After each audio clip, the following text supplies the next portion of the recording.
In the fall of 2023, footage of a shooting that had occurred at Jack in the Box restaurant on March the 31st of 2021 resurfaced and began gaining attention online. The incident unfolded at a branch near Bush Intercontinental Airport in Houston, Texas. At around 11 p.m., customer Anthony Ramos, who had his pregnant wife and his young daughter in the car, returned to the fast food restaurant's drive-thru to complain that his combo meal was missing a side of curly fries. A heated argument ensued between Ramos and drive-thru employee Alanaya Fantasia Ford, who reportedly refused to give him the missing fries. As the verbal altercation progressed, Ford threw ice, ketchup, and other items at Ramos, who hurled them back at her through the window. Another employee closed and locked the window in an effort to ease the tension. Ford then returned with a pistol in hand, unlocked the window, and opened fire on Ramos and his family. The man was able to speed away and no injuries were reported. He later filed a lawsuit against Ford, Jack in the Box, and A3H Foods, seeking $250,000 in damages, alleging the shooting had caused him and his family substantial emotional distress, anxiety, nervousness, and fear. Ford was arrested for felony assault, but eventually pleaded guilty to misdemeanor deadly conduct, for which she was sentenced to 1 year deferred adjudication. She was released in June of 2023. In spite of the damning footage, Ford maintained that she wasn't a mad monster, adding, "I'm not going to pull out no gun and shoot at somebody over no curly fries. Come on." Number 6. Taylor Isaac incident. Australian woman Taylor Isaac was picking up her brothers from school in West Melbourne in July of 2023. She reached an area near Leeks Road in Tarniet when she merged in front of a Volkswagen Golf. In the moments that followed, the driver of the latter vehicle started aggressively tailgating Isaac, who had her teenage brother in the passenger seat at the time. The woman began recording him on her cell phone. The driver managed to get in front and reportedly threw a metal bottle at her car. When both vehicles reached a traffic light on Leeks Road, the man got out of the Volkswagen. He punched Isaac's passenger window multiple times, then moved to the driver's side door. He forcefully pulled on the handle before kicking the door. Isaac recorded the onslaught and, after safely driving away from the scene, posted the video in an online community group. She described the incident unfolding, warning others, "Please steer clear of this man who decides to harass people for driving." The police were still looking into the matter as of the latest updates. Number 5. Derek Smith. While riding on the N train in New York City in November of 2017, Sam Sayer asked Derek Smith, who was sitting next to her, to stop manspreading as his leg was pushing her against the train's wall. It triggered a violent outburst from 56-year-old Smith, who started swearing at the woman, reportedly telling her that he'd abused white B-words like her in the past. Sayer put in her earbuds and told the man to relax, which further enraged him. He demanded not to be ignored, and after uttering several more slurs, punched 37-year-old Sayer in the face, sending her head slamming into the wall behind her.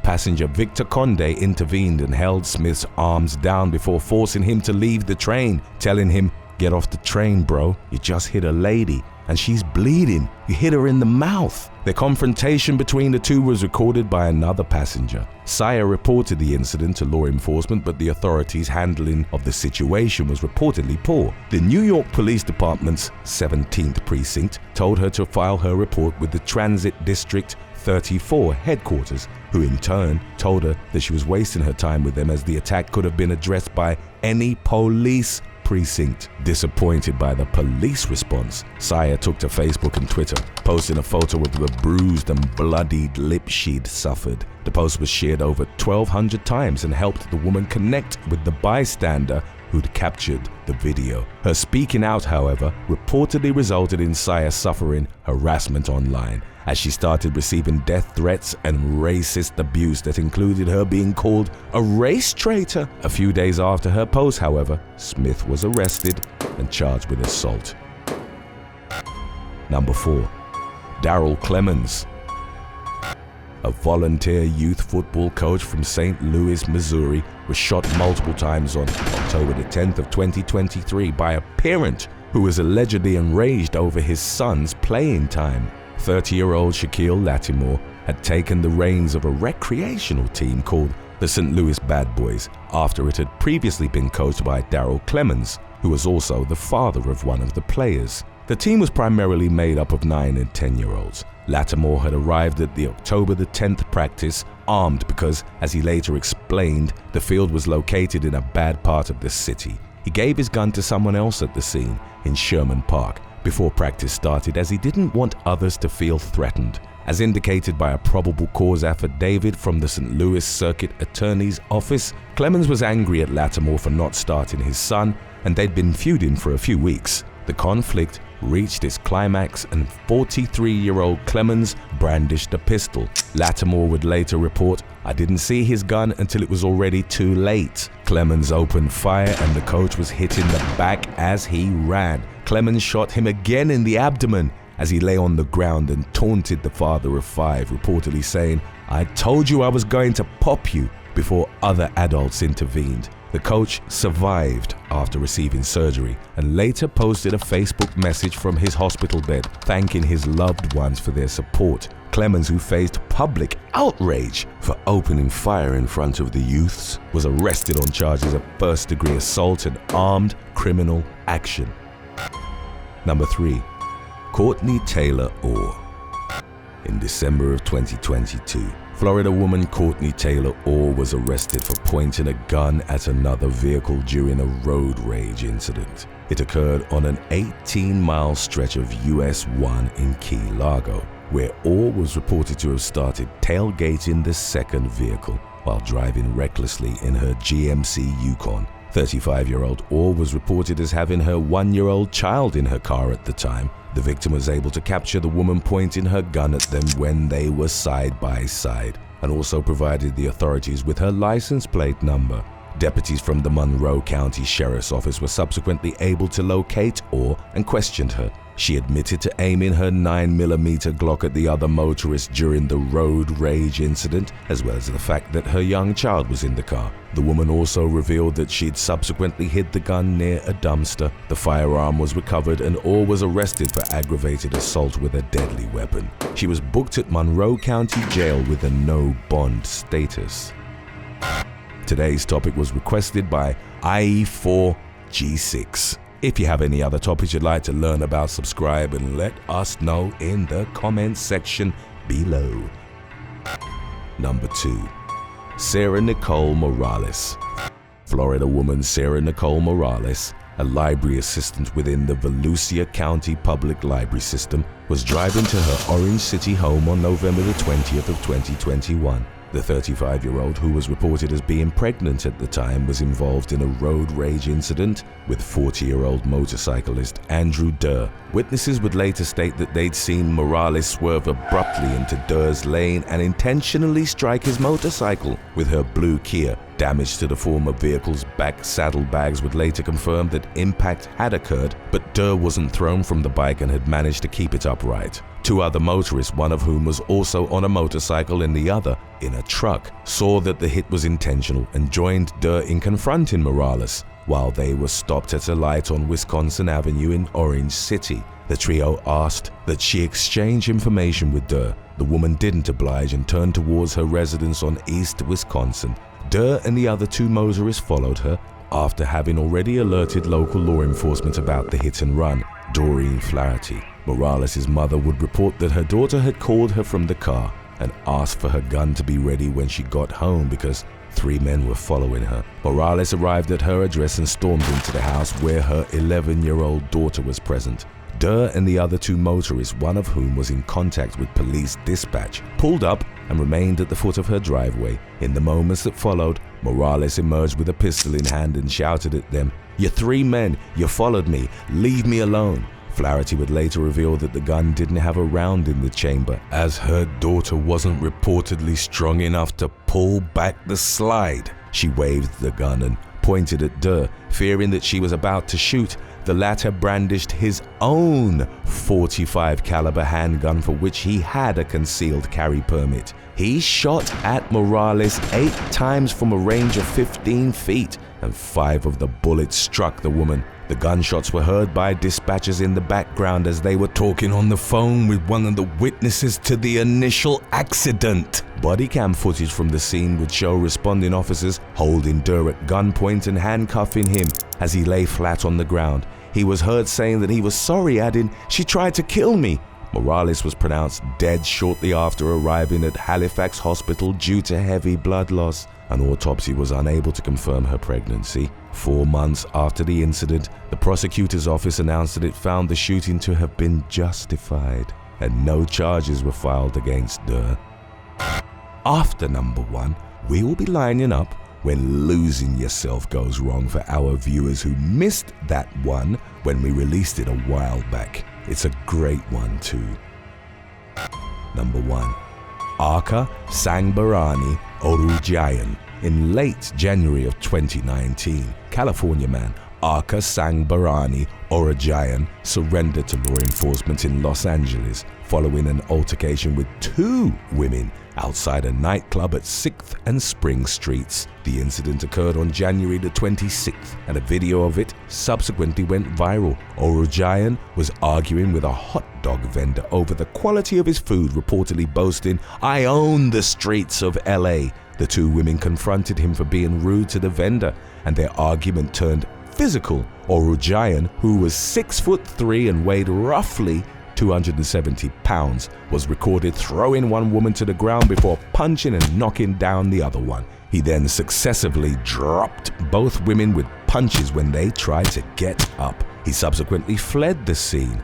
The victims were taken to the hospital after they were left with injuries that included facial bruising, a broken finger, and concussions. The people that were on the crowded sidewalk were heard laughing and cheering as Orujayan pummeled the women. One of the victims would later criticize the crowd's reaction, telling the media, "We can't believe that nobody did anything." After he surrendered to the police, Orujayan was held on a $90,000 bail. He spoke to the media about the incident and claimed he was unfairly treated in the court of public opinion as he was merely defending himself. The muscle-bound man claimed that the women had cursed him out, spat on him, and that one of them had hit him, causing him to lose balance and fall. Orujayan stated that upon rising to his feet, he felt that he had to defend himself. He maintained that the viral video only showed him as the aggressor and not the events that had preceded his violent outburst, adding, "Because I'm a big person, I'm being crucified all over social media right now." On May the 28th, Orujayan pleaded guilty to 2 counts of misdemeanor battery, for which he was sentenced to 30 days in county jail, 30 days of community labor, and 3 years probation. He additionally had to complete 24 anger management classes, write each of the victims an apology letter, and pay them restitution. Number 8. Rebecca Press. On July the 16th of 2022, a Welsh woman by the name of Rebecca Press accompanied her mother's best friend for a night of revelrous drinking in Elliotstown, Caerphilly. The 31-year-old had been staying with her mother following a breakup, and according to subsequent reports, she'd been drinking in the house during the hours leading up to her night out with 57-year-old Mark Ash, who lived next door. The pair reportedly went to the New Tredegar Rugby Club and the Dynevor Arms pub, then headed back to Press's mother's house before midnight. Upon arriving back home, Press was informed by her brother Gavin that the man from whom she'd recently split had been having an affair. In a fury of unfettered emotions, Press grabbed a 3-inch kitchen knife and plunged it into Ash's chest while he was trying to calm her down. She then walked into her mother's bedroom and calmly stated that she'd stabbed her best friend. Press fled the scene before the arrival of law enforcement, but she did leave a chilling message on her ex-boyfriend's phone in which she divulged, "I've just stabbed someone and killed them.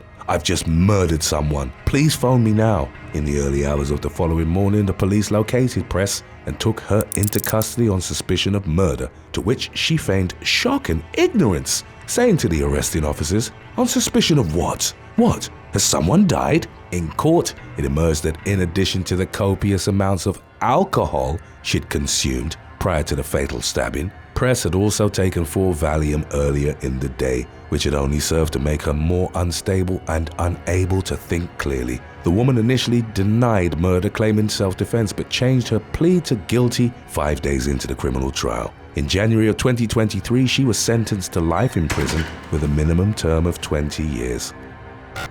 Number 7. Michael Golsorki.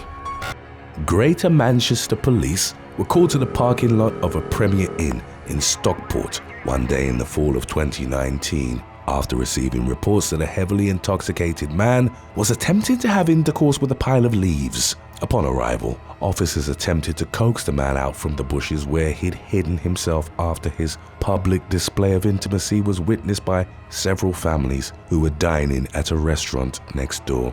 After about 10 minutes, 26-year-old Michael Golsorki finally emerged from the bush. He gave no explanation for his actions while being taken into custody for public indecency. Following his arrest, it was determined that Golsorki had consumed undisclosed amounts of alcohol, cannabis, and cocaine before the incident. Hotel staff had reportedly noticed him acting suspiciously in the parking lot right before he dropped his trousers to his ankles and began thrusting himself on a mound of fall leaves. Golsorki, who was said to be entirely embarrassed by his behavior, was jailed for 8 weeks and ordered to pay a $158 fine as a consequence for pleading guilty to cannabis possession and public indecency. Number 6. Abigail Cian Hennington. The police in Miami, Florida were called to the 5500 block of Northwest 12th Court on the night of January the 7th of 2023. 20-year-old Abigail Cian Hennington was accused of going berserk during an argument with one of her roommates whom she repeatedly stabbed with a kitchen knife. The resulting arrest report detailed that Hennington and the female victim had begun arguing after the latter mentioned that her phone was missing. The third roommate, a man, told law enforcement he'd just left the apartment to speak with a neighbor when he heard a sudden pained scream from inside. He rushed back in to find the victim bleeding and walking towards the front porch before collapsing on the floor. Hennington fled the scene while the injured roommate was taken to a local hospital to undergo surgery. A short time later, officers tracked Hennington down to a gas station where she was taken into custody on a charge of attempted murder. She was held at the Turner Guilford Night Correctional Center without bond. Number 5. John Ralph.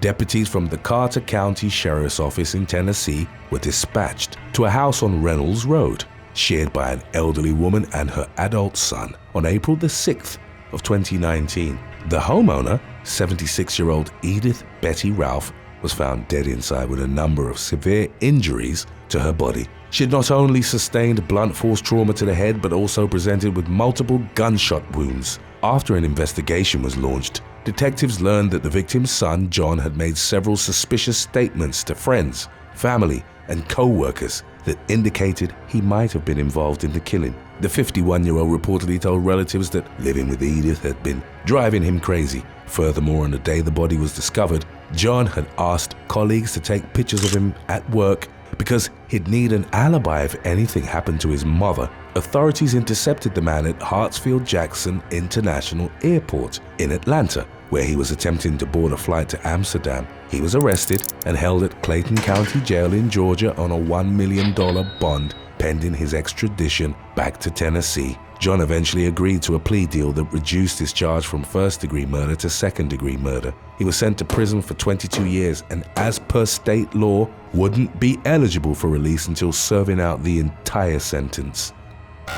Number 4. Nude Texas Man.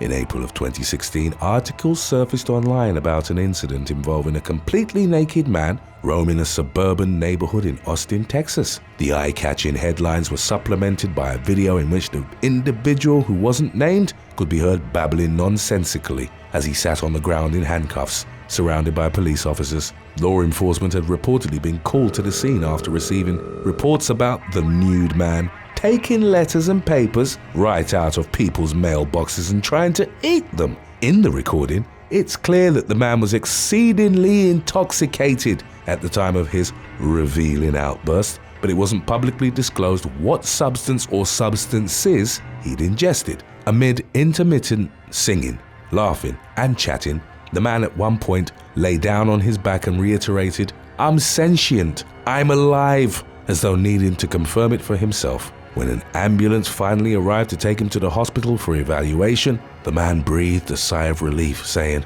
"Thank you, Gary. Thanks, everybody. All right, show's over." He then shouted, "I am Merlin," as he was being taken away. The individual who posted the video online captioned it, "A man on drugs attacked my mailman and ate my $10.99 tax form. Seriously." Number 3. Malcolm Waite.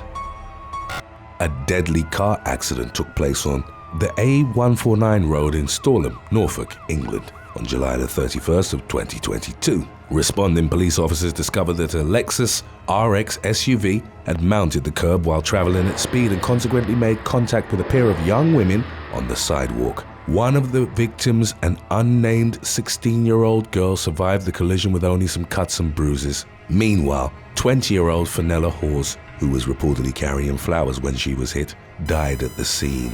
In the tragic incident's aftermath, one of the officers who subsequently took the driver of the Lexus into custody described him as the drunkest person he's ever seen behind the wheel of a car in his 10 years on the force. The ensuing police investigation established that the weather and road conditions had been more than adequate on the day of the crash, and the Lexus was in perfect working order. The motorist, 68-year-old Malcolm Waite, was thus identified as the sole reason for the fatal accident. When news of Waite's arrest surfaced online, the police released body cam footage of the moment he was removed from his vehicle, which he wrecked after driving another mile down the road. In the video, he slurred his words as he sat in the driver's seat next to a bottle of vodka. Waite refused a breathalyzer test and was taken to James Paget University Hospital in Gorleston, where his blood alcohol content was measured to be nearly 5 times the legal limit.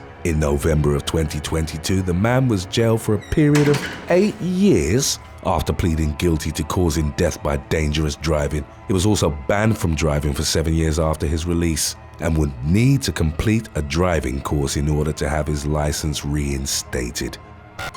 Number 2. Jeanette Olivo.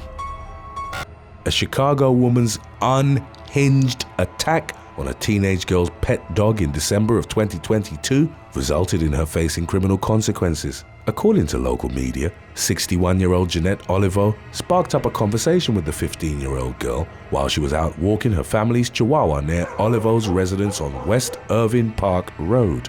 Moments into their interaction, Olivo suddenly seemed to lose control of herself as she lunged for the dog and stabbed him with a knife. The girl took off with her injured canine, but Olivo pursued them and plunged the knife into the animal several more times. After that, she fled the scene, dropping the blade about a block away from where the altercation occurred. The teen girl's father reportedly tracked Olivo down and held her until law enforcement arrived to arrest her. She was charged with aggravated cruelty to an animal and aggravated assault. Many were left concerned about the dog named Bebe following the unprovoked attack, but fears were alleviated when the Garrido Stray Rescue Foundation updated the animal's prognosis on social media. The post revealed that Bebe had undergone surgery for his serious injuries, but that he was expected to make a full recovery. Number 1. Rakian Figueroa.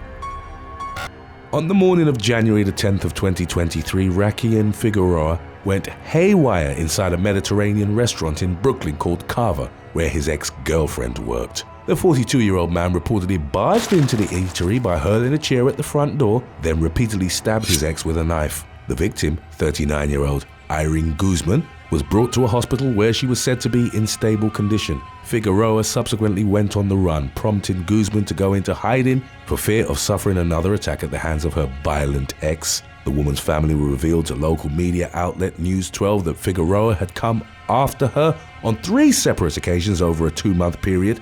He'd been wanted since December the 4th of 2022, when he allegedly slashed her face and was consequently given a temporary restraining order. A few days after the incident at Cava, the NYPD finally apprehended the man, according to Guzman's family. Thanks for watching. Would you rather be berated by a pack of angry Kevins or charged by a roid-raging Chad? Let us know in the comments section below.